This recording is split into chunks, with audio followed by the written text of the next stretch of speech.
আসসালামু আলাইকুম। প্রতিরক্ষা মন্ত্রণালয় শাখা D11 প্রশাসন নিয়োগ বিজ্ঞপ্তি 2025 আর নিয়োগ বিজ্ঞপ্তি প্রকাশ হয় 8 এপ্রিল 2025 সালে। আর পদ হয়েছে একটি সহকারী তথ্য অফিসার 10ম গ্রেড। বেতন স্কেল হয়েছে 16,000 থেকে 38,640 টাকা। পদ সংখ্যা 2। আর শিক্ষাগত যোগ্যতা কোনো স্বীকৃতি বিশ্ববিদ্যালয় হতে ন্যূনতম দ্বিতীয় শ্রেণীর স্নাতকোত্তর ডিগ্রি থাকতে হবে। প্রার্থীর অনলাইনে আবেদন করতে হবে। অনলাইনের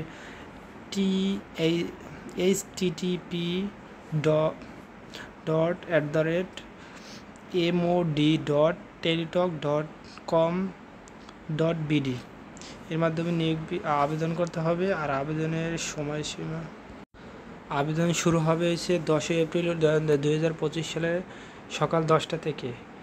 আর আবেদনের শেষ তারিখ হচ্ছে 24 এপ্রিল 2025 বিকাল 5টায় আবেদনের শেষ।